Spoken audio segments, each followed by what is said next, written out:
Oke, teman-teman, jadi kita lanjut di part ketiga, yaitu tentang alat pengukur dari perubahan kalor. Nah, jadi alat pengukur perubahan kalor ini biasanya disebut dengan kalorimetri. Pada video sebelumnya itu kita sudah membahas tentang jenis-jenis kalor, ada 3. Nah, sekarang kita di video ini kita akan membahas tentang kalorimetri, gitu. Nah, jadi untuk menentukan kalor dari suatu reaksi kimia, maka kita itu bisa menggunakan alat ukur yang bernama kalorimeter atau biasanya juga disebut sebagai kalorimetri. Nah, jadi kalorimeter ini cara kerjanya itu seperti apa? Jadi kalorimeter ini dia merupakan sistem yang dimana tidak ada perpindahan materi dan energi dengan lingkungan di luar alat kalorimeter tersebut gitu. Jadi ulang lagi, kalorimeter merupakan sistem yang dimana tidak ada perpindahan materi dan energi. Materi, energi, kemudian lingkungan. Nah, ini tidak ada perpindahan gitu, tidak ada perpindahan materi dan energi dan juga dengan lingkungan di luar kalorimeter tersebut. Nah, jadi kalorimeter ini dia terbagi menjadi 2 jenis, ada kalorimeter bom dan juga ada kalorimeter sederhana. Nah, sebelum kita lanjut ke jenis-jenis dari kalorimeter, kita harus memahami skematis dari kalorimeter ini dulu. Nah, di sini pengukuran perubahan kalorimeter dilakukan menggunakan kalorimetri yang biasanya berupa chamber tertutup. Jadi chambernya tertutup yang dapat mengukur perubahan energi.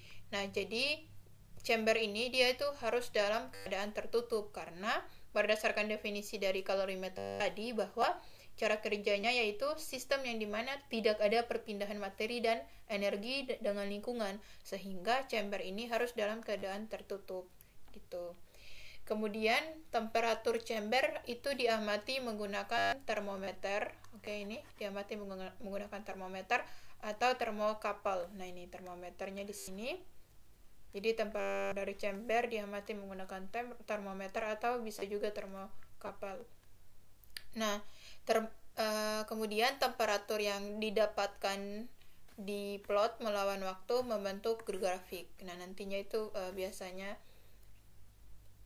ada grafik antara temperatur dan waktu gitu. Semakin besar atau semakin tinggi temperatur, semakin tinggi suhu, waktunya itu gimana? Waktu yang diperlukan itu apakah semakin besar juga atau apakah semakin kecil gitu. Nah, itu kita tidak pelajari tentang grafik antara temperatur dan waktu di sini ya. Jadi kita lebih ke jenis-jenis dari kalorimeter gitu.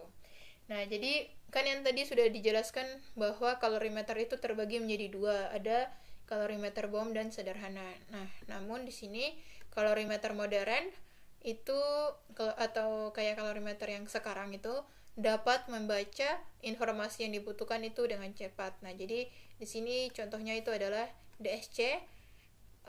DSC itu differential scanning calorimeter. Nah, kita langsung saja ke jenis kalorimeter yang pertama, yaitu kalorimeter bom. Nah, jadi untuk kalorimeter bom ini adalah alat yang digunakan untuk mengukur jumlah kalori yang dilepaskan saat pembakaran sempurna. Jadi saat pembakaran sempurna. Nah, kemudian rumus untuk kalorimeter bom ini yaitu Q reaksi sama dengan minus Q kalorimeter di plus Q air. Nah, kemudian Q kalorimeter ini diperoleh dari C ini merupakan kapasitas kalor pada kalorimeter dikali dengan delta suhu. Jadi dikali dengan perubahan suhu. Gitu. Nah, perubahan suhu ini biasanya dalam satuan derajat Celcius atau Kelvin. Nah, kemudian C ini kan yang tadi kapasitas kalor. Nah, kapasitas kalor ini dalam satuan joule per derajat Celcius atau juga bisa joule per Kelvin, tergantung maunya soal gitu, tergantung keadaan soalnya.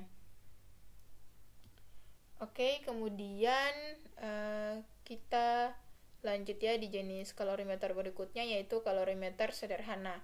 Nah, perbedaan antara kalorimeter bom dan kalorimeter sederhana yaitu kalorimeter bom ini kan dia mengukur jumlah kalori yang dilepaskan saat pembakaran sempurna gitu kan.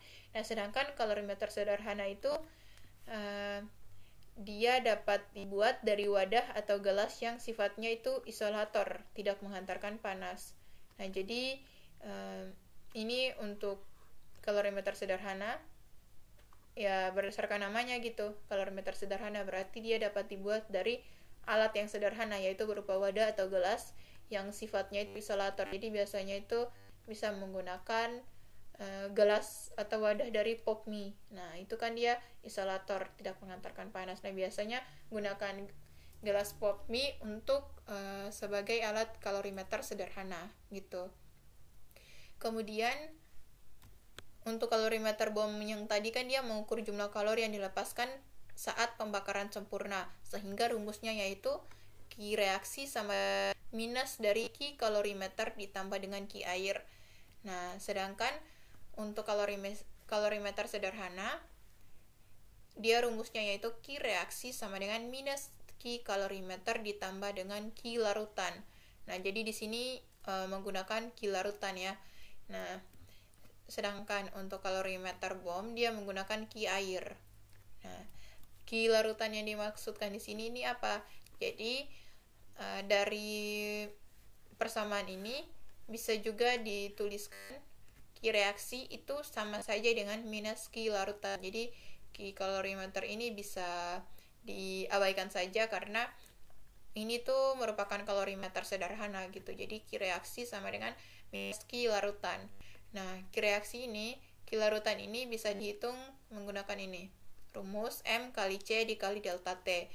Nah, di mana M ini merupakan massa dalam satuan gram atau kilogram, kemudian C ini sama merupakan kalori jenis, satuannya itu joule per gram derajat Celcius atau kilojoule ya, kilojoule per kilogram Kelvin. Nah, kemudian delta T di sini ini ialah perubahan suhu gitu. Nah, ini cukup sampai di sini aja sih untuk perhitungannya, untuk perhitungan tentang kalorimeter bom dan juga kalorimeter sederhana. Jadi kalorimeter bom itu ini rumusnya Q reaksi sama dengan minus Q kalorimeter ditambah Q air. Nah, di mana untuk kalorimeter bom ini Q kalorimeternya ini dihitung. Q kalorimeternya dihitung.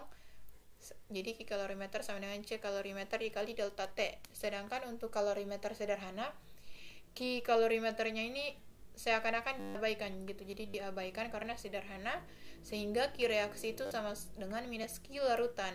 Nah, di mana Q larutan ini sama dengan M kali C kali delta T, kayak gitu.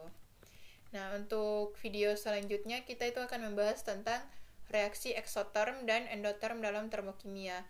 Nah, karena kan di video-video sebelumnya juga kita udah pelajari itu ada kalor pembentukan, kalor peruraian, kemudian kalor pembakaran. Nah, itu kan menghasilkan delta H yang positif dan juga delta H negatif. Nah, delta H positif itu endoterm, sama delta H negatif itu biasanya termasuk dalam reaksi eksoterm. Nah, jadi video selanjutnya kita akan membahas tentang reaksi eksoterm dan endoterm dalam termokimia.